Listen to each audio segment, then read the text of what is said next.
നിന്റെ പ്രിയപ്പെട്ട ഉമ്മയോടും ബാപ്പയോടും നീ ചെയ്യേണ്ടതായിട്ടുള്ള കാര്യങ്ങള് പടച്ചുറപ്പേ 10 എന്നിട്ട് അവിടെ നിന്ന് ഒന്നാമതായിട്ട് പറയുകയാണ്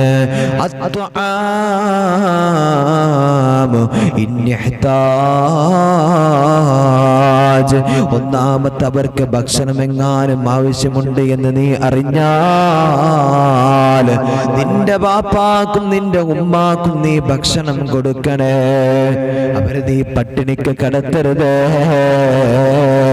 അവർക്ക് നല്ല ഭക്ഷണത്തിന് ആവശ്യമുണ്ട് എന്ന് നീ അറിഞ്ഞാൽ നമ്മുടെ ഉമ്മയെയും ബാപ്പയെയും ഉണ്ടല്ലോ, ഒരിക്കലും എൻ്റെ പ്രിയമുള്ളവരെ നമ്മൾ പട്ടിണി കടത്താൻ പാടില്ല, അവരെ വിഷമിപ്പിക്കാൻ പാടില്ല. അവർക്ക് നീ ഭക്ഷണം കൊടുക്കണേ. ഒന്നാമത്തെ എന്താണ്? നിന്റെ ബാപ്പാക്കും നിന്റെ ഉമ്മാക്കും ഭക്ഷണത്തിന് ആവശ്യമുണ്ട് എന്ന് നീ അറിഞ്ഞു കഴിഞ്ഞാൽ ഒരിക്കലും തന്നെ പിന്നെ അവരെ നീ വേദനിപ്പിക്കാൻ പാടില്ല. അവർക്ക് ഭക്ഷണം കൊടുത്തോണം, അവർക്ക് വെള്ളത്തിന്റെ ആവശ്യം, വെള്ളം കൊടുത്തോണം. മനസ്സിലായ? അല്ലാഹു തആല ബോധം തരട്ടെ. രണ്ടാമത്തെ കാര്യം എന്തെന്നറിയോ?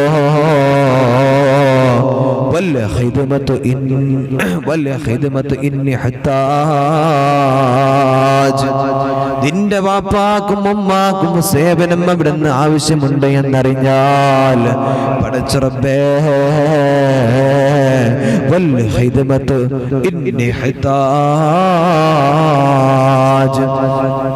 അവർക്ക് വേണ്ടിയിട്ടുള്ള ഖിദ്മത്ത് നീ ചെയ്യണേ. അത് നിന്റെ പേരിൽ ബാധ്യതയാണെന്ന് ഹബീബായ നബി മുഹമ്മദ് മുസ്തഫ സല്ലല്ലാഹു അലൈഹി വസല്ലം തങ്ങൾ നമ്മെ പഠിപ്പിക്കുകയാണ്. എൻ്റെ പ്രിയമുള്ളവരെ, നമ്മുടെ ഉമ്മ താമസിക്കുന്ന നമ്മുടെ ജ്യേഷ്ഠന്റെ വീട്ടിലാണ്, അല്ലെങ്കിൽ തറവാട് വീട്ടിലാണ് താമസിക്കുന്നത് എന്ന് വിചാരിച്ചുകൊണ്ട് ഉമ്മാന്റെ അടുത്തേക്ക് പോകാത്ത മക്കള്, ബാപ്പാന്റെ അടുത്തേക്ക് പോകാത്ത മക്കള് അവനാണ് നോക്കേണ്ടത് എന്ന് പറയല്ലേ. എൻ്റെ പ്രിയമുള്ളവരെ, നമ്മളൊക്കെ ചെറുപ്രായത്തിലായപ്പോ നമ്മുടെ ഉമ്മയുണ്ടല്ലോ, മറ്റുള്ളവർക്ക് നമ്മളെ നോക്കാൻ ഏൽപ്പിച്ചിട്ടുണ്ടോ? നമ്മുടെ വാപ്പയും ഇന്ന് പ്രായമായിട്ട് കിടക്കുമ്പോ ഇന്ന് പല ആളുകളും ചെയ്യുന്നത് ഹോം നഴ്സിനെ കൊടുത്തിട്ട് വീട്ടിനകത്ത് നിർത്തുകയാണ്. എന്തിന്? വാപ്പാനെയും ഉമ്മാനെയും നോക്കാനും, അല്ലെ? ഒരു എന്താ പാർപ്പേരത്തിനെ കൊടുത്തിട്ട് നമ്മുടെ നാട്ടിൽ അങ്ങനെ പറയും, അല്ലെ? ഇന്നെന്ത് ചെയ്യാണ്? വാപ്പാന്റെ ഉമ്മാന്റെ അടുത്ത് നോക്കാൻ വേണ്ടിയിട്ട് നിർത്തുക. എന്റെ പ്രിയമുള്ളവരെ, നമ്മുടെ ഉമ്മ നമ്മൾ ചെറുപ്പത്തില് നമ്മളെ കാഷ്ടം കോരാൻ ഒരു വേലക്കാരത്തിനെ കൊണ്ടുപോയിട്ട് വന്ന് നിർത്തിയിട്ടുണ്ടാ? നമ്മള് മൂത്രയിക്കാറില്ലേ? അത് കോരാൻ വേണ്ടിയിട്ട് എവിടെന്നെങ്കിലും ഒരുത്തിനെ കൊണ്ടുവന്ന് നമ്മുടെ ഉമ്മ നിർത്തിയിട്ടുണ്ടോ നോക്കാൻ വേണ്ടിയിട്ട്? ഇന്ന് നമ്മുടെ ഉമ്മ കാഷ്ടിച്ചാൽ, നമ്മുടെ ഉമ്മയൊന്ന് മൂത്രിച്ചാൽ, എൻ്റെ പ്രിയമുള്ളവരെ, ഇന്ന് നമുക്കത് എടുത്തു മാറ്റാൻ നമ്മളെ കൊണ്ട് കഴിയണില്ല. ഇത് നമ്മുടെ അവസ്ഥ അങ്ങനെയാ. അത്രത്തോളമായി നമ്മുടെയൊക്കെ മനസ്സ് നമുക്ക് വേണ്ടിയിട്ട് കഷ്ടപ്പെട്ട, നമുക്ക് വേണ്ടിയിട്ട് ആയുസ് മുഴുവനും ചെലവഴിച്ച നമ്മുടെ പ്രിയപ്പെട്ട ഉമ്മാനെയും ബാപ്പാനെയും നോക്കാൻ ഇന്ന് നമുക്ക് സമയമല്ല. നമുക്ക് പല ശാലുകളാ, ജോലി തിരക്കാണ്, നമുക്ക് അവിടെ പോണം ഇവിടെ പോണം, അല്ലെ? അതൊക്കെ ഇന്ന് നമ്മുടെ ബാപ്പാനെയും ഉമ്മാനെയും നോക്കാൻ നമുക്ക് തടസ്സമായി മാറിക്കൊണ്ടിരിക്കും. അള്ളാഹു ബോധം തരട്ടെ, അള്ളാഹു ബോധം തരട്ടെ. എൻ്റെ പ്രിയമുള്ളവരെ, ഇന്ന് ചില ആളുകൾ ബാപ്പ ഇന്ന്, അല്ലെ, മക്കള് തമ്മിൽ ഇന്ന് ഉമ്മാനെയും ബാപ്പാനെയും ഇങ്ങനെ അങ്ങോട്ട് ഇങ്ങനെ തട്ടിക്കൊണ്ടിരിക്കുകയാണ്. ഇന്ന് അവിടെ നാളെ അവിടെ. പാപം ഈ ബാപ്പയും ഉമ്മയും ഇങ്ങനെ കഷ്ടപ്പെടും. ഇന്ന് അവിടെ കിടക്കും, നാളെ മറ്റോടത്ത് കിടക്കും. കേട്ടോ, ഈ പാവങ്ങൾക്ക് ഒന്നിനും കഴിയണില്ല. അങ്ങോട്ടും ഇങ്ങോട്ടും ഒരു 10 ദിവസം ഇങ്ങനെ ഒരുത്തം നോക്കി കഴിഞ്ഞാൽ ഇങ്ങനെ വരും മറ്റോന്, എടാ ഇത്ര ദിവസമല്ലപ്പോ ഉമ്മ എൻ്റെ വീട്ടില്, നീ ഒന്ന് കൊണ്ടുവരുന്നില്ലേ? നീ എന്താ അങ്ങോട്ടൊന്ന് വന്നു നോക്കാത്തു, അല്ലെ? ഇതിങ്ങനെ വന്നിട്ട് ചില മക്കള് വന്നിട്ട് അനിയനോടും ജ്യേഷ്ഠനോടൊക്കെ വന്നിട്ട് ചോദിക്കും. പിന്നെ പെമ്മക്കൊക്കെ വിചാരമുണ്ട്, എന്ത്, എന്നെ കെട്ടിച്ചു വിട്ടല്ലേ നോക്കേണ്ടതൊക്കെ ആരെ കടമയാ? അത് ആങ്ങളമാരുടെ, അവരെ ഭാര്യമാരുടെയും കടമയാണ് എന്ന് കരുതിയിട്ട് കുറച്ച് പെണ്ണുങ്ങള് ഇരിക്കുന്നുണ്ട്. അല്ല, നിന്റെ ഉമ്മാനെ നോക്കേണ്ട കടമ അത് നിനക്കാ. നിന്റെ ഉമ്മാനെ നോക്കിയിട്ടുള്ള കൂലി അത് നിന്റെ ആങ്ങളമാരിക്കോ അല്ലെങ്കിൽ നിന്റെ ആങ്ങളമാരി കെട്ടിക്കൊന്ന പെണ്ണുങ്ങൾക്ക് ഉള്ളതല്ല. നിന്റെ ഉമ്മാനെ നോക്കിയ കൂലി നിനക്ക് വേണ്ടേ? അല്ലേ? നിന്റെ ഉമ്മാനെ അവിടെ നിന്ന് നോക്കിയ കൂലി നിനക്ക് വേണ്ടേ? നീ കെട്ടിച്ച വീട്ടിൽ പോയിട്ട് അവിടെ എന്ത് ചെയ്യും? അവിടെ നീ ഇരിക്കും. എന്നിട്ട് വിചാരിക്കും, അവരൊക്കെ അല്ലേ നോക്കേണ്ടത്, ഉപകാരക്കല്ലേ അവർക്ക് കിട്ടിയിട്ടുള്ളത്. ഈ ഒരു ചിന്ത ഇന്ന് പല ഉമ്മമാരുടെ സ്ത്രീകളുടെ മനസ്സിനകത്തുണ്ട്. അള്ളാഹു നമുക്ക് ബോധം തരട്ടെ. എൻ്റെ പ്രിയപ്പെട്ട ഉമ്മമാര് മനസ്സിലാക്കണം, പ്രിയപ്പെട്ട ഉമ്മ അത് നമ്മുടേതായിരുന്നു, അത് കയറി വന്ന പെണ്ണിൻ്റെതല്ല. നമുക്ക് വേണ്ടിയിട്ട് ആയുസ് ചെലവഴിച്ച ഉമ്മ, നമുക്ക് വേണ്ടിയിട്ട് കണ്ണുനീരൊഴുക്കിയ ഉമ്മ, നമുക്ക് വേണ്ടിയിട്ട് പട്ടിണി കടന്ന ഉമ്മ. എൻ്റെ പ്രിയമുള്ളവരെ, അതുകൊണ്ട് നമ്മൾ മറ്റുള്ളവർക്ക് നോക്കാൻ ഇട്ട് കൊടുക്കരുത്, മറ്റുള്ളവർക്ക് മുമ്പിൽ ഇട്ട് കൊടുക്കരുത്. നമ്മൾ നോക്കണം നമ്മുടെ ഉമ്മാനെ. നമ്മുടെ കൈ കൊണ്ട് നമ്മുടെ ഉമ്മാന്റെ കാട്ടം കോരാനും നമ്മുടെ ഉമ്മാന്റെ ശരീരത്തിലൂടെ വരുന്ന വിയർപ്പ് തുടക്കാനും അവിടുന്ന് മൂത്രം കഴുകിയെടുക്കാനും എൻ്റെ പ്രിയമുള്ളവരെ നമുക്ക് കഴിയണം. അവിടെയാണടാ നിനക്ക് പടച്ച തമ്പുരാൻ കൂലി തരിക. എൻ്റെ പ്രിയമുള്ളവർ, അവിടെയാണ് അല്ലാഹു തആല നമുക്ക് പ്രതിഫലം നൽകുന്നത്. അല്ലാഹുവേ, അവിടുന്ന് മൂന്നാമതായിട്ട് പറയുന്ന കാര്യം എന്തെന്നറിയോ? വൽ ഇജാബത്തു നിന്റെ ഉമ്മയോ നിന്റെ ബാപ്പയോ നിന്നെ ഏത് സമയത്തെങ്ങാനും വിളിച്ചു കഴിഞ്ഞാൽ, എൻ്റെ പ്രിയമുള്ളവരെ, നമ്മൾ ജുറൈജ് റളിയല്ലാഹു തആല അൻഹുവിന്റെ ചരിത്രം നമ്മൾ പറഞ്ഞല്ലോ. നിന്റെ മാതാപിതാക്കൾ നിന്നെ ഏത് സമയത്ത് വേണമെങ്കിലും വിളിച്ചാൽ നീ ഉത്തരം കൊടുക്കണേ എന്ന് അല്ലാഹുവിന്റെ പ്രവാചകൻ നബി മുഹമ്മദ് മുസ്തഫ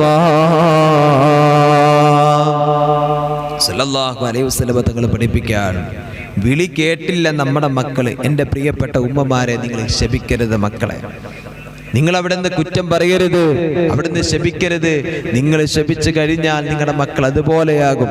മഹാനായ അത്തിപ്പറ്റ ഉസ്താദൊക്കെ എപ്പോഴും പറയാറുണ്ട്, പ്രിയപ്പെട്ട ഉമ്മമാരെ, മക്കളെ ശപിക്കരുത് കേട്ടോ.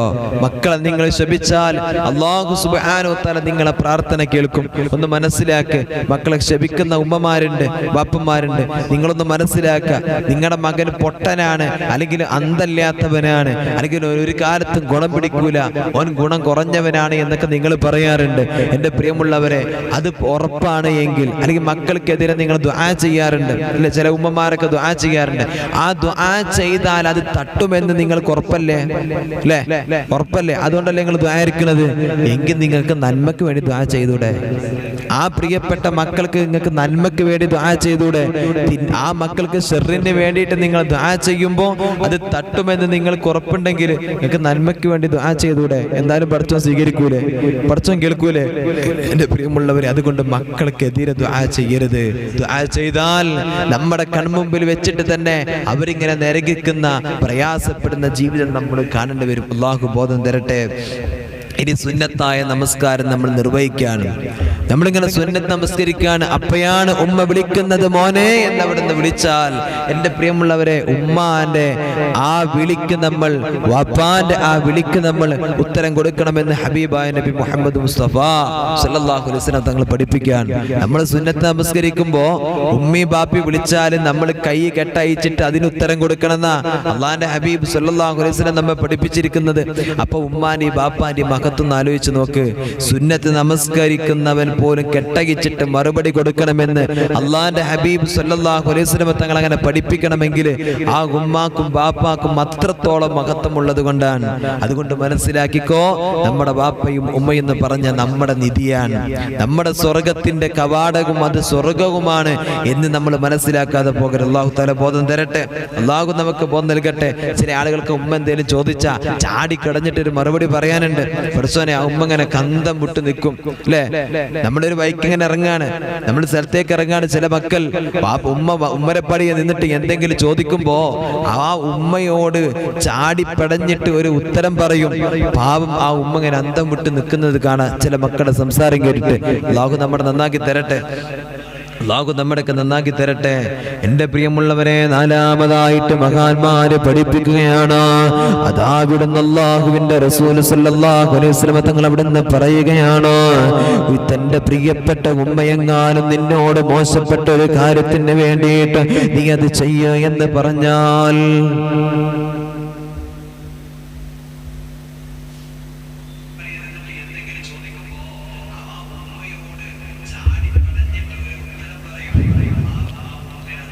നിന്റെ ഉമ്മ ഹറാമായ ചെയ്യാൻ പാടില്ലാത്ത ഒരു കാര്യമാണ് നിന്നോട് ചെയ്യാൻ പറഞ്ഞതെങ്കിലോ എന്റെ പ്രിയമുള്ളവരെ ഒരിക്കലും തന്നെ അത് ചെയ്യേണ്ട കാര്യമില്ല.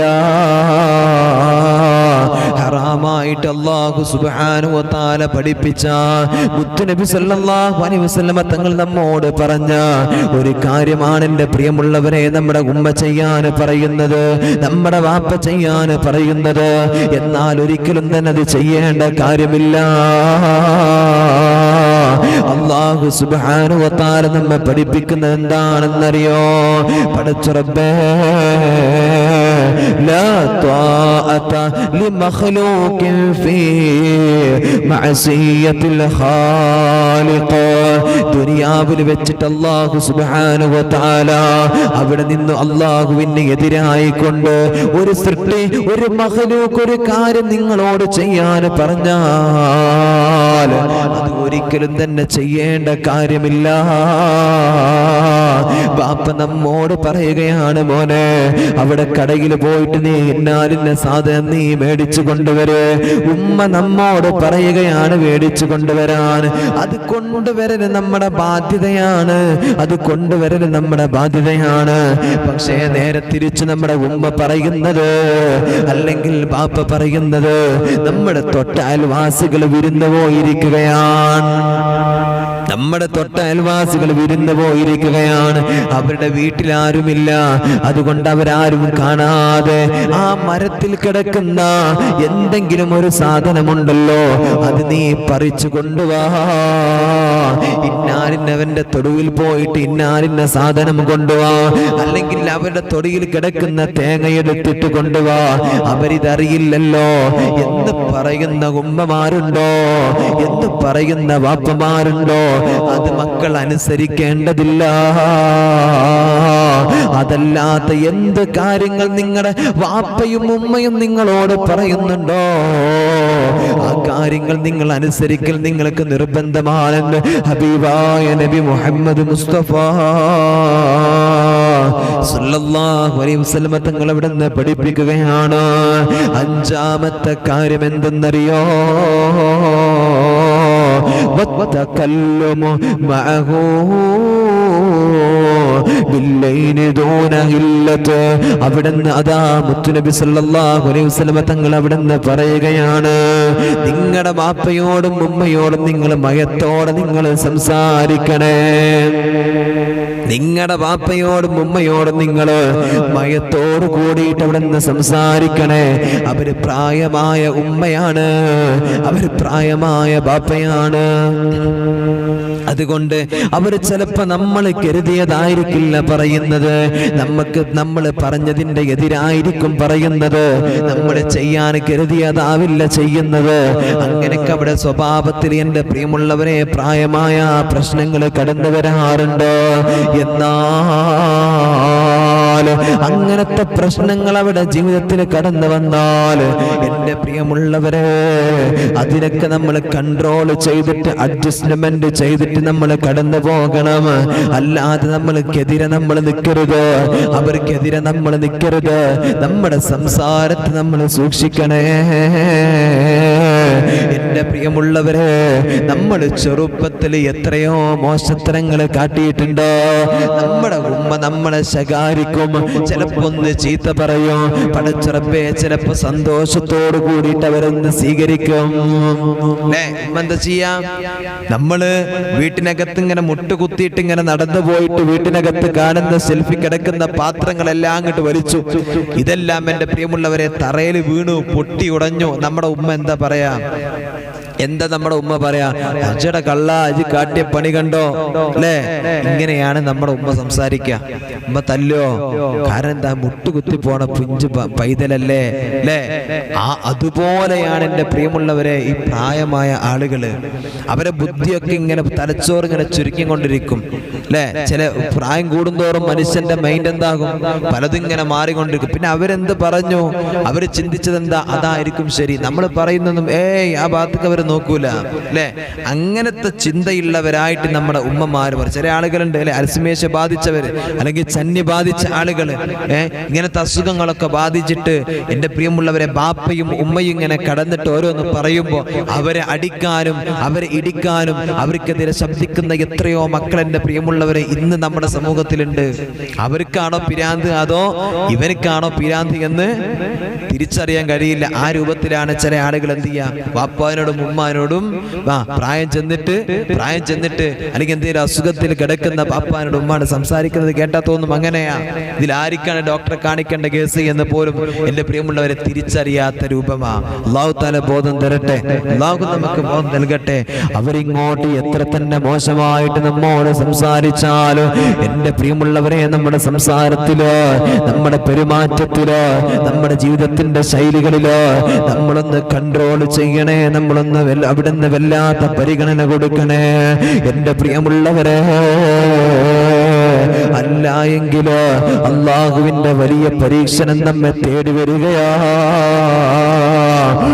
വലിയ പരീക്ഷണങ്ങൾ നമ്മെ തേടി വരികയാണ്. നമ്മോട് സ്നേഹത്തോട് കൂടെ എൻ്റെ പ്രിയപ്പെട്ട ഉമ്മ പെരുമാറിയിട്ടുണ്ടോ? നമ്മോട് സ്നേഹത്തോട് കൂടെ നമ്മുടെ പ്രിയപ്പെട്ട വാപ്പ നമ്മോട് പെരുമാറിയിട്ടുണ്ടോ? നമ്മൾ കൊച്ചുകുട്ടിയായിരിക്കുന്ന സമയത്തോ പടച്ചുറപ്പേ ഉമ്മ ചിലപ്പോ കല്യാണത്തിന് വേണ്ടിയിട്ടോ ഒരു സൽക്കാരത്തിന് വേണ്ടിയിട്ട് പുറത്തിറങ്ങുകയാ. താൻ ധരിച്ചിരുന്ന നല്ല പുതിയ വസ്ത്രമുണ്ടായിരുന്നു, തന്റെ പൊന്നുമോനെ എടുത്തിട്ട് ഒക്കത്തേക്ക് വെക്കുകയാണോ? പടച്ചുറപ്പേ വാതിൽ പൂട്ടി പുറത്തിറങ്ങി അല്ലാഹുവേ ഗേറ്റ് പൂട്ടുകയാണ്. അതിന്റെ ഇടയിലാണ് പൊന്നുമോനങ്ങ് ഛർദിച്ചത്. ഈ വസ്ത്രത്തിലൂടെ അങ്ങ് ഛർദിക്കുകയാണ്, അല്ലെങ്കിൽ ഒന്ന് മൂത്രിക്കുകയാണ്, അല്ലെങ്കിൽ ഒന്ന് കാഷ്ടിക്കുകയാണോ? പടച്ചുറപ്പേ ഉമ്മ എന്തെങ്കിലും തിരിച്ചു പറയുമോ?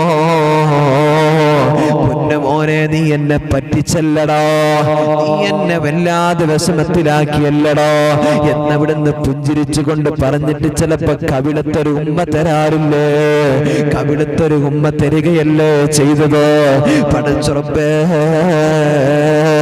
തന്റെ പ്രിയപ്പെട്ട വാപ്പയുണ്ടല്ലോ, പടച്ചുറപ്പേ നമ്മൾ ഏതിലൂടെ കടന്നു പോയാലും നമ്മ കൈ പിടിച്ചിട്ടോ വാപ്പ ഇങ്ങനെ നടന്നു പോകുമ്പോ പടച്ചുറപ്പേ അങ്ങാടി കവലകളാകട്ടെ എന്ത് തന്നെ ആകട്ടെ വാപ്പ നമ്മളെ കൈ പിടിച്ചുകൊണ്ട് കടന്നു പോകുകയാണോ? പടച്ചുറപ്പേ നമ്മൾ എന്ത് സാധനം വേണമെന്ന് പറഞ്ഞാലും, നമ്മൾ എന്ത് തന്നെ വേണമെന്ന് പറഞ്ഞാലും നമ്മുടെ വാപ്പയത് കടയിൽ നിന്ന് മേടിച്ചിട്ട് നമ്മുടെ കയ്യിലേക്ക് കൊണ്ടുവരുമായിരുന്നല്ലോ, വീട്ടിലേക്ക് കൊണ്ടുതരുമായിരുന്നുവല്ലോ. പടച്ചുറപ്പി അത്രത്തോളം സ്നേഹമല്ലേ നമ്മുടെ വാപ്പാക്ക്? വാപ്പയും പൊന്നുമക്കളും ഇങ്ങനെ കൈ പിടിച്ചിട്ട് കടന്നു പോകുന്നത് കാണാൻ എന്തൊരു ചന്തമാണ്. അല്ലാ, അങ്ങനെ നമ്മുടെ വാപ്പ നമ്മളെ നോക്കിയതാണ്.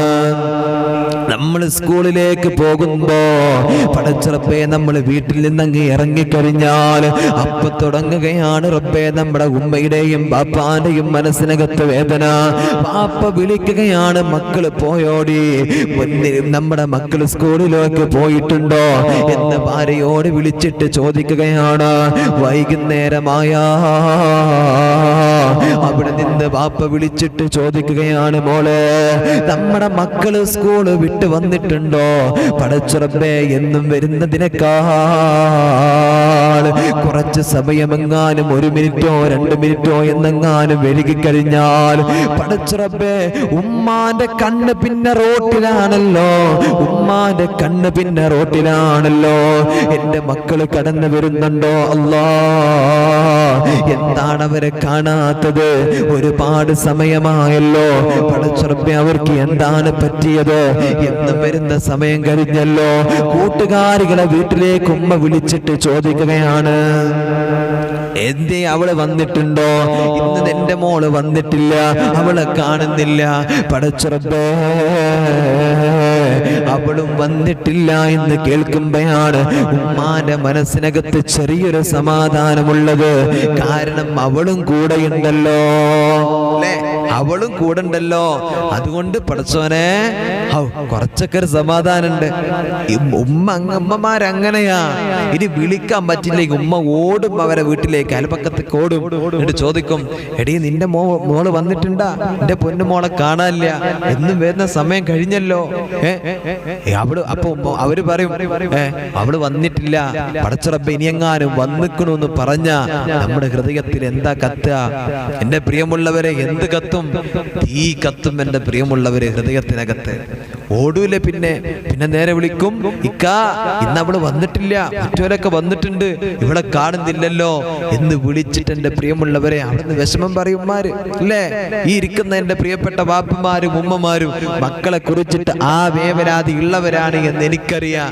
100% ഉറപ്പാ. അള്ളാഹു നമ്മുടെ മക്കളെ സ്വാലിഹ്യങ്ങളിൽ പെടുത്തട്ടെ. എല്ലാവിധ അപകടങ്ങളെ തൊട്ടും അള്ളാഹു തആല നമ്മുടെ മക്കളെ കാത്തുരക്ഷിക്കട്ടെ. എന്റെ പ്രിയമുള്ളവരെ, ഇനിയുള്ള കാര്യം എന്താ? ഇപ്പൊ നമ്മൾ 5 കാര്യങ്ങൾ പറഞ്ഞു. ഇനി 6-മതായിട്ടോ അതാ അവിടുന്ന് പറയുകയാ, വനിഹ്താജ ഇലാ കിസ്വതിൻ കസാഹു ഇൻ ഖദറ അലൈഹാ. നിനക്ക് നീ വസ്ത്രമെടുക്കുന്നുണ്ടെങ്കിലോ, നിന്റെ ഉമ്മാക്കും വാപ്പാക്കും വസ്ത്രം ആവശ്യമുണ്ട് എന്ന് നിനക്കറിഞ്ഞു കഴിഞ്ഞാൽ എന്റെ പ്രിയമുള്ളവരെ, അവർക്കും നിങ്ങൾ വസ്ത്രം വാങ്ങിക്കൊടുക്കണേ.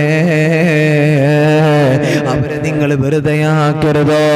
മോനെ, നിനക്ക് നീ പെരുന്നാക്ക് വസ്ത്രം എടുക്കുന്നുണ്ടെങ്കിലോ, ഉമ്മാക്കും വാപ്പാക്കും വസ്ത്രമുണ്ടോ എന്ന് നീ അന്വേഷിക്കണം കേട്ടോ. നിന്റെ ഭാര്യക്കും നിന്റെ മക്കൾക്കും ഒക്കെ നീ വസ്ത്രം എടുക്കാറില്ലയോ? അല്ലാഹുവേ പടച്ച റബ്ബേ, അതിന്റെ കൂട്ടത്തിലോ നിന്റെ ഉമ്മാക്കും ബാപ്പാക്കും നീ ഉണ്ടല്ലോ, അവിടെ നിന്ന് വസ്ത്രമെടുക്കാനുള്ള മനസ്സ് നീ കാണിക്കണം കേട്ടോ. വേറെ മക്കളുണ്ട്, അവര് കൊടുത്തോളെന്ന് വിചാരിക്കരുത്. അത് ഇക്കാക്കെടുത്ത് കൊടുക്കും അല്ലെ, അല്ലെങ്കിൽ അത് അനിയനെടുത്ത് കൊടുക്കും. വളവ് നടത്തണ്ട അല്ലെ. നിന്റെ ബാപ്പാക്കും ഉമ്മാക്കും എടാ ഒരു കൂട്ടം അവരെടുത്ത് കൊടുത്തിട്ടുണ്ട്, ഒരു കൂട്ടം അവര് എടുത്തു കൊടുത്തിട്ടുണ്ട്. എന്നാൽ ഒരു തവണ നിനക്ക് സന്തോഷത്തിനൊന്ന് എടുത്തു കൊടുത്തൂടെ? ഒരു സന്തോഷത്തിന് എടുത്തു കൊടുത്തൂടെ? നിന്റെ ഉമ്മയും നിന്നെ പോലെ പുറത്തു പോകുന്നവരല്ലേ. ഉമ്മ പറയാണ്, മോനെ ഇപ്പൊ എനിക്ക് വേണ്ടെന്ന് പറഞ്ഞാൽ എന്റെ പ്രിയമുള്ളവർ, ആ കാശെങ്കിലും നിങ്ങളുടെ ഉമ്മാക്ക് നീ മേടിച്ചിട്ട് കൊടുക്കണം. നിനക്ക് ജ്യേഷ്ഠനുണ്ട്, ജ്യേഷ്ഠൻ പോയിട്ട് എന്തായിട്ടുണ്ട്? നല്ല പറുത ഉമ്മാക്കും മക്കനെയും, അതേപോലെ തന്നെ ഹിജാബും, പാപ്പാക്ക് നല്ല തുണിയും മുണ്ടും, അതേപോലെ തന്നെ നല്ല ഷർട്ടൊക്കെ എടുത്ത് കൊടുത്തിട്ടുണ്ട്. എന്നാൽ ഉമ്മയും ബാപ്പയും പറയാണ്, ഞങ്ങൾക്കിപ്പോ ഡ്രസ്സ് വേണ്ട അല്ലെ. അമിതമായിട്ട് ഡ്രസ്സ് എടുത്ത് ഇങ്ങനെ കൂട്ടി വെക്കാനും പാടില്ലല്ലോ, അതൊരു മോശത്തരമാണ് അല്ലെ. വസ്ത്രം, അതേപോലെ തന്നെ ഭക്ഷണം, ഇതൊക്കെ നമ്മൾ എന്ത് ചെയ്യണം? അമിതമാക്കുന്നതിന് അല്ലാഹുവിന്റെ ഹബീബ് സല്ലല്ലാഹു അലൈഹി വസല്ലം തങ്ങൾ ശപിച്ചതാണ്, ചെയ്യരുത് എന്ന് പറഞ്ഞതാണ് അല്ലെ. അമിതമായിട്ട് വസ്ത്രം ധരിക്കലും അങ്ങനെ തന്നെ. ചില ആളുകൾ ഇങ്ങനെ വാങ്ങിയിട്ട് അങ്ങനെ കൂട്ടും അല്ലെ. ഒരു ഓഫർ കണ്ടാൽ, അല്ലെങ്കിൽ ഇപ്പൊ ഈ ഓൺലൈനിന്റെ കാലാണ് അല്ലെ. എന്താ ഫ്ലിപ്കാർട്ട്, അതിൽ ആമസോണ്, അതേപോലെ മീഷോ അല്ലെ, ഇങ്ങനെ ഒരുപാട് ഈ പിന്നെ ഓൺലൈൻ ഷോപ്പിംഗ് നടത്താൻ കഴിയുന്ന കുറെ ടൈലൊക്കെ ഉണ്ടാകും. 100 രൂപ, 50 രൂപ അല്ലെ, 10 രൂപ എന്നൊക്കെ പറഞ്ഞിട്ട് ഓരോന്നിനും ഇങ്ങനെ ഓഫർ ഉണ്ടാകും. ഇതൊക്കെ കുറച്ച് ഇത്ര ഡിസ്കൗണ്ട് എന്നൊക്കെ പറഞ്ഞിട്ടൊക്കെ കാണും.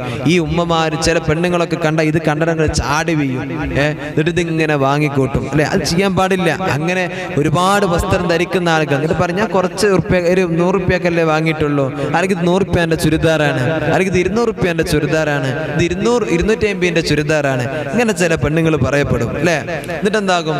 അതിങ്ങനെ ഇത് പിന്നെ ഇത് 2 തിരുമ്പല് കഴിഞ്ഞാൽ അതിന്റെ ആ ഒരു രസം ഉണ്ടാകും, അതങ്ങ് പോകും. 2 കാരണം ചെറിയ വിലയിൽ കിട്ടുന്ന തുണി കൊണ്ട് അടിച്ചിട്ട് ഇതിങ്ങനെ പരസ്യം കാണുമ്പോൾ ഇവർക്ക് തോന്നും, ആഹാ എന്താ രസല്ലേ, ഇതിട്ട് കഴിഞ്ഞാൽ ഞാൻ തന്നെയാണ് ലോകസുന്ദരി എന്ന് വിചാരിച്ചു പോകും. ഇത് പറയാൻ കാരണം ഈ വസ്ത്രത്തിന്റെ കാര്യത്തിൽ കൂടുതലായിട്ട് ചില ഉമ്മമാരാണ്, സ്ത്രീകളാണ് ഇങ്ങനെ ശ്രദ്ധിക്കുന്നത്. ഇത് ആണുങ്ങൾക്കും ബാധകമാണ്. ഈ ഷർട്ടൊക്കെ ഇങ്ങനെ വെറുതെ വാടക നമ്മൾ വിലക്കുറവിൽ കിട്ടുമ്പോൾ ചില സ്ഥലത്ത് കാണുമ്പോൾ ചില ചെറുപ്പക്കാരൊക്കെ ഇങ്ങനെ വാങ്ങിക്കൂട്ടും. രണ്ടും ആണും പെണ്ണൊക്കെ ഈ വിഷയത്തിൽ കണക്ക്. അല്ലാഹു തആല ബോധം തരട്ടെ എൻ്റെ പ്രിയമുള്ളവരെ. അപ്പം നമ്മൾ ശ്രദ്ധിക്കേണ്ടത്, ഇങ്ങനെ നമ്മൾ വസ്ത്രവും അതേപോലെ തന്നെ ഇതൊക്കെ നമ്മളിങ്ങനെ വാങ്ങിക്കൂട്ടുമ്പോൾ അതൊക്കെ 1-2 തിരുമ്പലിന് എന്താകും? അത് പോകും. അതിൻ്റെ ആ കളറും അതിൻ്റെ ആ രസമൊക്കെ എന്ത് ചെയ്യും? നഷ്ടപ്പെടും. ഈ ചെറിയൊരു രൂപക്ക് വാങ്ങി നമ്മൾ യൂസ് ചെയ്യുമ്പോൾ ഒക്കെ പെട്ടെന്ന് നഷ്ടപ്പെടും. നമ്മൾ കുറച്ച് വില കൊടുത്തിട്ട് നമ്മൾ നല്ലത് വാങ്ങുക. നല്ലത് വാങ്ങിയിട്ട് അത് നമ്മൾ എന്ത് ചെയ്യുക? നമ്മളിങ്ങനെ ഇടുമ്പോൾ അത് ആ ഒരു തനിമയും അതിൻ്റെ ആ ഒരു ഭംഗിയും, കാരണം അത്യാവശ്യം ക്വാളിറ്റി ഉള്ളതാണ്, നല്ല വില കൊടുത്ത് വാങ്ങിയതാണ്. അപ്പം അത് എന്നുണ്ടാകും. നമ്മൾ പറയുന്നത് ചെറിയ വിലയല്ലേ, അതുകൊണ്ട് ഈ ചെറിയ വില നമ്മൾ മാസത്തിൽ ഇങ്ങനെ കൂട്ടുമ്പോൾ ആലോചിച്ച് നോക്കാം. നിങ്ങൾ ഒരു 250 ഉറുപ്പ്യ ഓരോ മാസം 250 ഉറുപ്പ്യ കൊടുത്തിട്ട് നമ്മൾ എന്ത് ചെയ്യണം, ഇങ്ങനെ ഡ്രസ്സ് വാങ്ങാം. നമ്മളിങ്ങനെ വാങ്ങിക്കൂട്ടുക, എന്നിട്ട് പറയുകയാണ് ഞാൻ ചെറിയ പൈസ കൊണ്ടേ വാങ്ങണുള്ളൂ. നേരെ മറിച്ച് 250 രൂപ എല്ലാം കൂടെ കൂട്ടിയിട്ട് നമ്മളൊരു നല്ല ഡ്രസ്സ് എടുത്ത് കഴിഞ്ഞാൽ അത് നമുക്ക് എപ്പോഴും ഇട്ടൂടെ അല്ലേ? അത് പെട്ടെന്ന് കേട് വരൂലല്ലോ. ചില സ്ത്രീകൾ അതൊന്നും ശ്രദ്ധിക്കൂല, അവരിങ്ങനെ ഇങ്ങനെ വാങ്ങിക്കൂട്ടും. എൻ്റെ അറിവിൽ തന്നെ അങ്ങനത്തെ ഒരുപാട് ആളുകളുണ്ട്. അല്ലാഹു തആല നമുക്കൊക്കെ ബോധം തരട്ടെ. എൻ്റെ പ്രിയമുള്ളവരെ, നമ്മൾ ആ വിഷയങ്ങളൊക്കെ ശ്രദ്ധിക്കണം. എൻ്റെ പ്രിയമുള്ളവരെ, അപ്പൊ ഉമ്മ നമ്മോട് പറയാണ്, മോനെ ഇക്കാക്ക വസ്ത്രം കൊടുന്ന് തന്നിട്ടുണ്ട് കേട്ടോ, ഇത് നിങ്ങൾ എടുക്കണ്ട എന്ന് പറഞ്ഞാൽ അതിനുള്ള പണമെങ്കിലും നിന്റെ ഉമ്മാക്ക് നീ കൊടുക്കണം, നിന്റെ വാപ്പാക്ക് നീ കൊടുക്കണം കേട്ടോ. അതുപോലും കൊടുക്കാതെ അത് ഇക്കാക്ക് കൊടുത്തിട്ടുണ്ടല്ലോ, അതുകൊണ്ട് കഴിച്ചിലായി എന്ന് വിചാരിച്ചിട്ട് നീ പോരണ്ട. ഉമ്മ വേണ്ട എന്ന് പറഞ്ഞാൽ, വാപ്പ വേണ്ട എന്ന് പറഞ്ഞാൽ ആ മര്യാദയെങ്കിലും നീ കാണിച്ചു കൊടുക്കണേ.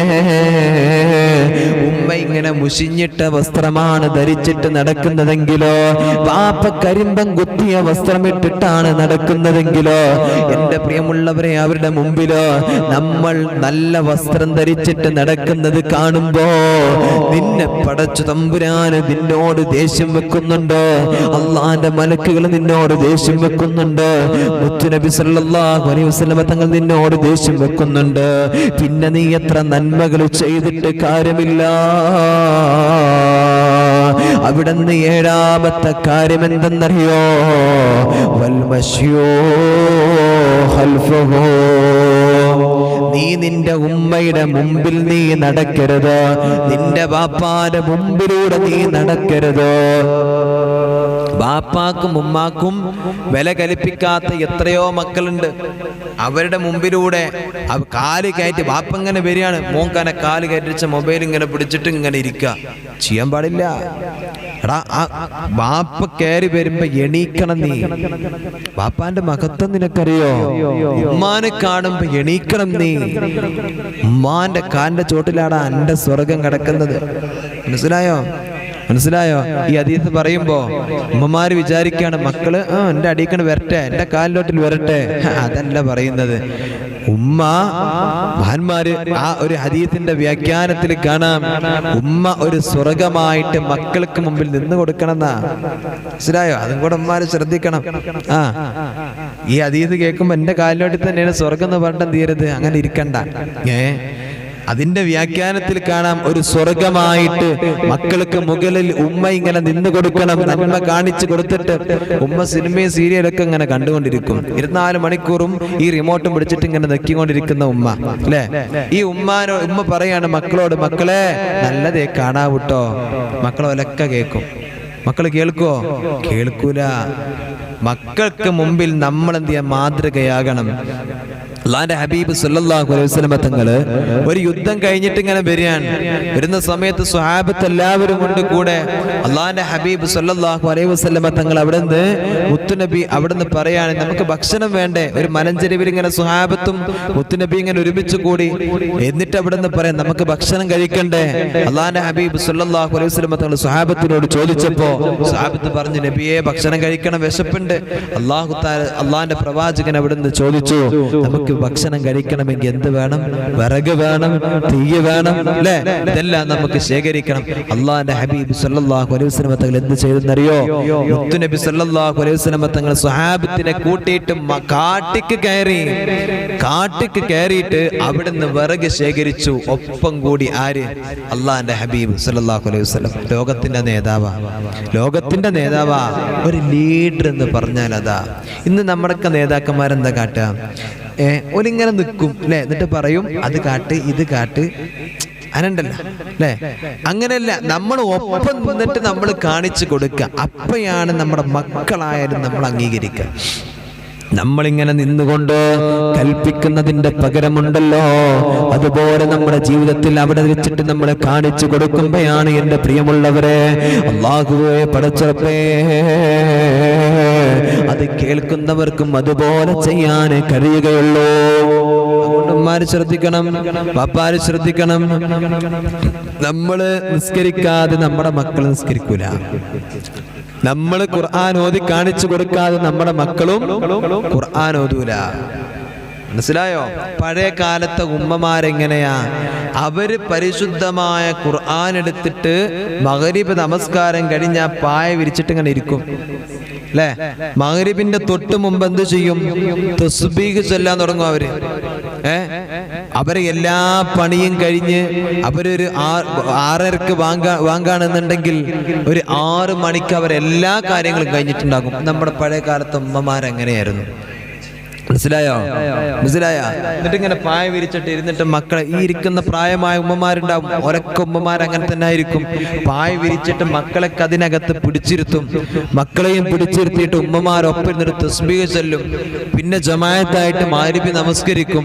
എന്നിട്ട് ചോറ് കിട്ടണമെന്നുണ്ടെങ്കിൽ യാസീൻ ഓതണം, വാഖിഅ ഓതണം, തബാറക സൂറത്ത് ഓതണം, ആയത്തുൽ കുർസി ഓതണം, ആമന റസൂൽ ഓതണം, ലൗ അൻസൽ ഓതണം. ഇതൊന്നും ഓതാതെ മദ്രസത്തെയും കൂടെ പഠിക്കണം. ഇത് ഓതാതെ ഭക്ഷണം തരൂല. ഇശാ കൂടെ നമസ്കരിച്ചിട്ട് ഭക്ഷണം തരത്തുള്ളൂ. ഇന്നങ്ങനെയാണോ? മഗ്‌രിബിന്റെ സമയമായാലും ഉമ്മമാര് മൊബൈല് അല്ലേ ഇങ്ങനെ നോക്കിക്കൊണ്ടിരിക്കുക. ചില ഉമ്മമാര്, എല്ലാരും ഇല്ല കേട്ടാ, എല്ലാരും ഇല്ല അല്ലേ? ആ ഇല്ലാത്ത ഉമ്മമാരുടെ മക്കള് നല്ല മട്ടത്തിലും കാണും, മറ്റേതിങ്ങനെ തോണ്ടിയിട്ട് നടക്കുന്നുണ്ടാവും ആ സമയത്തും അല്ലെ. അള്ളാഹു ബോധം തരട്ടെ, അള്ളാഹു നമുക്ക് ബോധം നൽകട്ടെ. അപ്പൊ നമ്മൾ എങ്ങനെയാണോ അതുപോലെ നമ്മുടെ മക്കളിരിക്കും. നല്ല മക്കളിൽ അള്ളാഹു താല ഉൾപ്പെടുത്തട്ടെ. എന്റെ പ്രിയമുള്ളവരെ, അതുകൊണ്ട് അല്ലാഹുവേ പടച്ചുറപ്പേ, നമ്മുടെ പ്രിയപ്പെട്ട മക്കളുണ്ടല്ലോ, ആ മക്കളായ നമ്മൾ ശ്രദ്ധിക്കേണ്ട കാര്യമാണ്. 7-ാമതായിട്ട് അവിടുന്ന് പറഞ്ഞത്, നീ നടക്കുന്ന സമയത്ത് നിന്റെ വാപ്പാന്റെ ഉമ്മാന്റെ മുമ്പിൽ നീ വലിയ ആളായിട്ട് നടക്കരുത്. നീ നിന്റെ വാപ്പയും ഉമ്മയും ഇങ്ങനെ കയറി വരുമ്പോ കാല് കയറ്റിച്ചിട്ട് നീ ഇരിക്കരുത്. അവർക്ക് മുമ്പിൽ നീ ഇരിക്കുകയാണെങ്കിൽ നീ എണീക്കണേ. അവരെ ബഹുമാനിക്കാനുള്ള മനസ്സ് നിനക്ക് വേണേ. 8-ാമത്തെ കാര്യം എന്താണെന്നറിയോ? വൽ ഇർലാഹു ലഹു ബിമാ റളിയ ലിനഫ്സിഹി. ഒരു കാര്യം നമുക്കത് ദോഷമാണ്, ഒരു കാര്യത്തെ കുറിച്ചിട്ട് നമുക്കത് ദോഷമാണ്. ആ ദോഷമായ കാര്യം നമ്മുടെ ഉമ്മാന്റെ അടുത്തേക്ക് വന്നാൽ, പാപ്പാന്റെ അടുത്തേക്ക് വന്നാൽ അത് സാരമില്ല എന്ന് പറയുന്ന മക്കളായി കൂടാ. അങ്ങനത്തെ സ്വഭാവം ഉണ്ടാകരുത്. ഇന്ന് പല മക്കളും ഉമ്മാക്ക് തലവേദന, സാരല്ല, അതിങ്ങനെ ഒന്ന് കിടന്നാലും ഒന്ന് ഉറങ്ങിയാൽ മാറും, അല്ലെങ്കിൽ ഒരു പാരസെറ്റമോൾ കഴിച്ചാൽ മാറും. എടാ വാപ്പാക്ക് പനിയാണെന്ന് ഹോസ്പിറ്റലിൽ കൊണ്ടുപോകണല്ലോ, മകൻ പറയാം അത് സാരല്ല, അത് ഒരു പാരസെറ്റമോൾ എടുത്ത് കഴിച്ചോക്കാണ്, ഇന്നെന്തായിക്കോളും, അതിനെ മാറിക്കോളും. ഇങ്ങനെ പറയരുത്. എടാ പനി വന്നാൽ നീ മണ്ടൂര് ഹോസ്പിറ്റലിലേക്ക്. പനി വന്നാൽ നമ്മൾ പോകൂലേ? എന്നാ നിന്റെ ബാപ്പാനെയും ഉമ്മാനെയും നീ ഹോസ്പിറ്റലിലേക്ക് കൊണ്ടുപോകണം കേട്ടോ. അവരെ ഒരിക്കലും തന്നെ നീ അവിടെ തളച്ചിടരുത് കേട്ടോ. ഒരു പാരസെറ്റമോളും അതേപോലെ തന്നെ ഡോളും കൊടുത്തിട്ട് നിന്റെ ഉമ്മാനെയും ബാപ്പാനെയും നീ അവിടെ നിന്ന് നിന്റെ വീട്ടിനകത്ത് കടത്തല്ലേ. അവരെ നീ ഹോസ്പിറ്റലിൽ കൊണ്ടുപോയിട്ട് അവിടുന്ന് മക്കളായ നീ പാപ്പാക്കും ഉമ്മാക്കും വേണ്ട പരിചരണം നടത്തണേ. നിനക്കൊരു കാര്യം വിപത്താണെങ്കിലോ, നിന്റെ വാപ്പയിലേക്കും ഉമ്മയിലേക്കും അതുപോലത്തെ ഒരു കാര്യം എത്തിയാൽ അത് വിപത്തായിട്ട് തന്നെ അവർക്കുള്ള വിഷമമായിട്ട് നീ കണക്കാക്കിയിട്ടോ അതിന് നീ പരിഹാരം കാണിച്ചു കൊടുക്കണമെന്ന് അല്ലാഹുവിന്റെ ഹബീബായ നബി മുഹമ്മദ് മുസ്തഫ സല്ലല്ലാഹു അലൈഹി വസല്ലം നമ്മെ പഠിപ്പിക്കാൻ. നമ്മൾ ശ്രദ്ധിക്കണം ഉമ്മമാരെ, എന്റെ മക്കളെ, നമ്മളത് ശ്രദ്ധിക്കണം. അല്ലെങ്കിൽ പടച്ച തമ്പുരാൻ നമുക്ക് ഇതിലപ്പുറമുള്ള ഗതി അല്ലാഹു തആല നമുക്ക് തരും. അല്ലാഹു നമുക്ക് കാത്തുരക്ഷിക്കട്ടെ. അടുത്ത കാര്യം എന്താണെന്നറിയോ?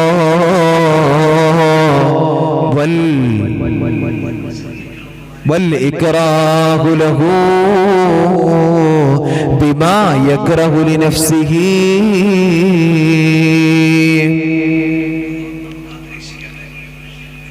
നമുക്കൊരു കാര്യത്തോട് വല്ലാത്ത ഇഷ്ടമാണെങ്കിൽ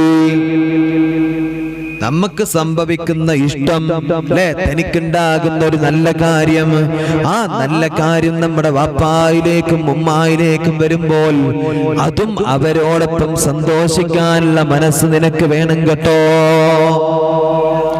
എന്താ പറഞ്ഞേ?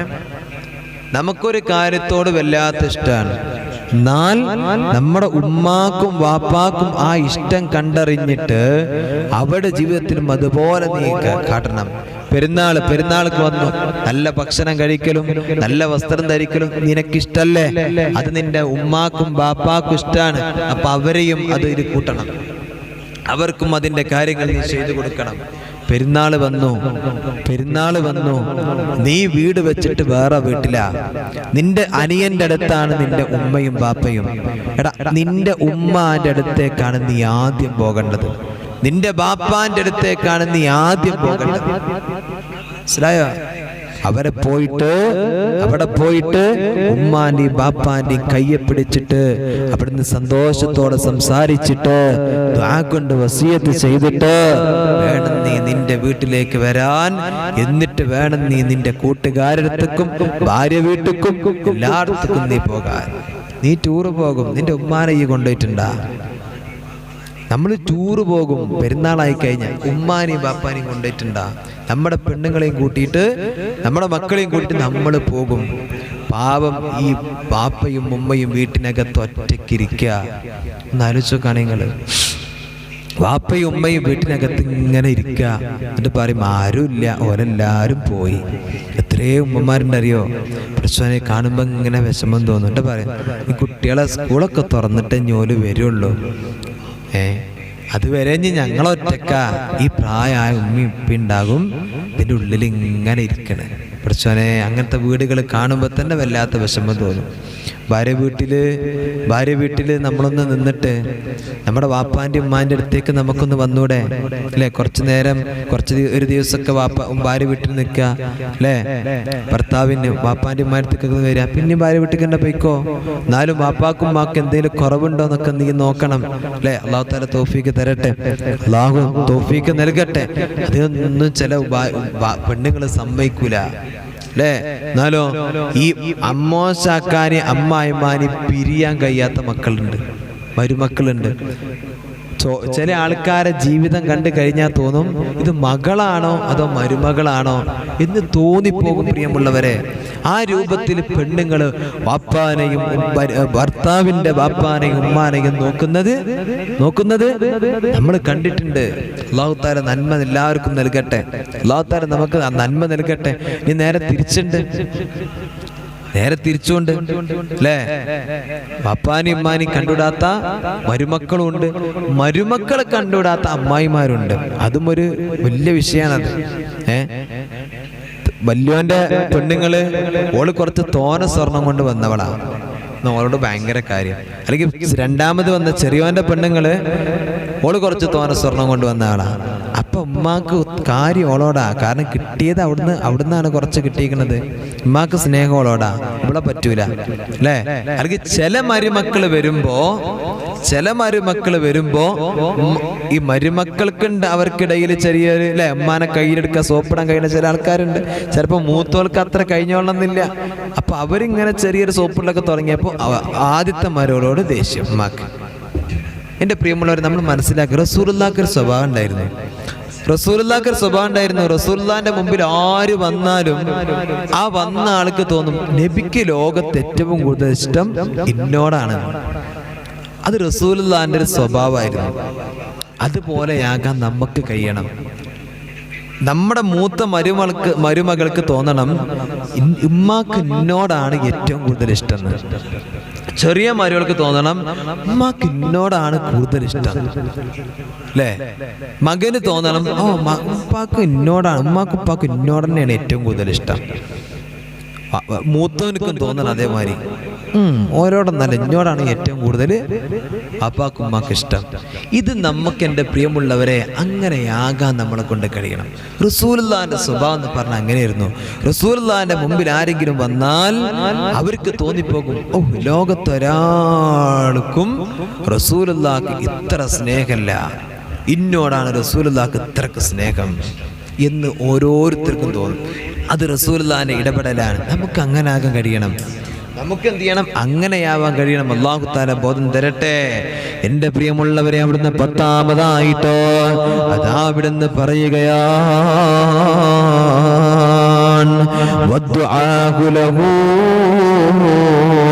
ബിൽ മഅ്ഫിറ കുല്ലമാ ദഅ ലിനഫ്സിഹി. സ്വന്തം തടിക്ക് വേണ്ടിയിട്ട് നമ്മൾ ദുആ ചെയ്യുമ്പോ എൻ്റെ പ്രിയമുള്ളവരെ, അതിൻ്റെ മുമ്പായിട്ട് നമ്മൾ ദുആ ചെയ്യണം. നമ്മുടെ വാപ്പാക്കും നമ്മുടെ ഉമ്മാക്കും വേണ്ടിയിട്ട് നിങ്ങളൊന്ന് കരങ്ങൾ ഉയർത്തിയിട്ട് ദുആ ചെയ്യണം കേട്ടോ. അല്ലാഹുവേ, തൻ്റെ ബിസിനസിന്റെ കാര്യങ്ങൾ ചോദിക്കുന്നതിൻ്റെ മുമ്പ്, തൻ്റെ ഭാര്യയുടെ കാര്യങ്ങൾ പറയുന്നതിൻ്റെ മുമ്പ്, തൻ്റെ മക്കളുടെ കാര്യങ്ങൾ പറയുന്നതിൻ്റെ മുമ്പ്, എനിക്ക് നല്ല വീട് വേണം, എനിക്ക് നല്ല ജോലി വേണമെന്ന് പറയുന്നതിൻ്റെ മുമ്പ്, നമ്മളാകാൻ കഷ്ടപ്പെട്ട ബാപ്പയും ഉമ്മയും വീട്ടിനകത്തുണ്ട്. അവർക്ക് വേണ്ടിയിട്ട് നിന്റെ കരങ്ങളൊന്ന് ഇങ്ങനെ ഉയർത്തിപ്പിടിച്ചിട്ട് ആത്മാർത്ഥമായിട്ടൊന്ന് ദുആ ചെയ്യാനുള്ള മനസ്സിന്റെ പ്രിയമുള്ളവര് നിങ്ങൾക്ക് വേണം കേട്ടോ. എനിക്ക് വേണം കേട്ടോ. എനിക്ക് വേണം കേട്ടോ. നിങ്ങൾക്ക് വേണം കേട്ടോ. അവിടെയാണ് നമ്മുടെ വിജയമെന്ന് പറയുന്നത്. നമ്മുടെ പ്രിയപ്പെട്ട വാപ്പാക്കും ഉമ്മാക്കും നമ്മൾ ദുആ ചെയ്യണം. അവർക്ക് വേണ്ടിയിട്ട് നമ്മൾ നന്മകൾക്ക് വേണ്ടിയിട്ട് പ്രാർത്ഥന നടത്തണം. അല്ലാഹുവേ, പടച്ച റബ്ബേ, നിങ്ങളുടെ ജീവിച്ചിരിക്കുന്ന മാതാപിതാക്കളുണ്ട്, അവർക്ക് ആഫിയത്തുള്ള ദീർഘായുസ് കൊടുക്കണേ അല്ലാ. പല ആളുകളുടെയും ബാപ്പയും ഉമ്മയും ഇന്ന് 6 അടി മണ്ണിലാണ് റബ്ബേ. ഇന്ന് 6 അടി മണ്ണിലാണ് അല്ലാ. അവിടെ ഖബർ നീ വിശാലമാക്കണേ അല്ലാ. നിന്റെ വാപ്പയും ഉമ്മയും മരിച്ചിട്ടുണ്ടെങ്കിൽ പടച്ചോനെ, എൻ്റെ വാപ്പാക്കും ഉമ്മാക്കും നീ മാഫിറത്ത് കൊടുക്കണേ അല്ലാ. ഒരെ ഖബർ വിശാലമാക്കി കൊടുക്കണേ അല്ലാ എന്നവിടുന്ന് ദുആ ചെയ്യാൻ എൻ്റെ പ്രിയമുള്ളവരെ നിനക്ക് കഴിയണം. മനസ്സിലായോ? നിന്റെ ഉമ്മ ജീവിച്ചിരിപ്പുണ്ടെങ്കിൽ, നിന്റെ വാപ്പ ജീവിച്ചിരിപ്പുണ്ടെങ്കിൽ അവർക്ക് അല്ലാ ആഫിയത്തുള്ള ദീർഘായുസ് കൊടുക്ക് എന്ന് പറയാനുള്ള മനസ്സ് നിനക്ക് വേണം. ചെയ്യാറുണ്ടോ? നിസ്കരിക്കുന്ന സമയത്ത് നിസ്കാരം കഴിഞ്ഞിട്ട് കൈ ഇങ്ങനെ പിടിച്ചിട്ട് നിനക്ക് വേണ്ടി ഒരുപാട് ദ്വേർക്കലില്ലേ, നമുക്ക് വേണ്ടി നമ്മൾ ഒരുപാട് ദ്വേർക്കലില്ലേ, അത് കൂടെ ആദ്യം നമ്മൾ ദുആ ചെയ്യണം നമ്മുടെ വാപ്പാക്കും ഉമ്മാക്കും. അതിന് ഉത്തരം കിട്ടുള്ളൂ. ദുആക്കൊരു മര്യാദ ഉണ്ട്. നമ്മൾ അല്ലാഹുവിനെ ഹംദ് പറഞ്ഞ് റസൂലുള്ളാഹിനോട് അവിടുന്ന് സ്വലാത്ത് ചൊല്ലി അല്ലേ, ലോക മുസ്ലിമീങ്ങൾക്ക് ദുആ ചെയ്ത്, അല്ലാഹുവേ നമ്മുടെ ജീവിച്ചിരിക്കുന്ന നമ്മുടെ മാതാപിതാക്കൾക്ക് ദുആ ചെയ്ത്, ഉസ്താദന്മാർക്ക് ദുആ ചെയ്ത്, അങ്ങനെ നമ്മൾ ദുആ ചെയ്തിട്ട് നമ്മൾ വരുമ്പോൾ എൻ്റെ പ്രിയമുള്ളവരെ, നമ്മുടെ ദുആക്ക് അല്ലാഹു തആല ഉത്തരം തരും, ഉത്തരം നൽകും. അല്ലാഹു തൗഫീഖ് തരട്ടെ. അല്ലാഹു തആല തൗഫീഖ് നൽകട്ടെ. ആമീൻ യാ റബ്ബൽ ആലമീൻ.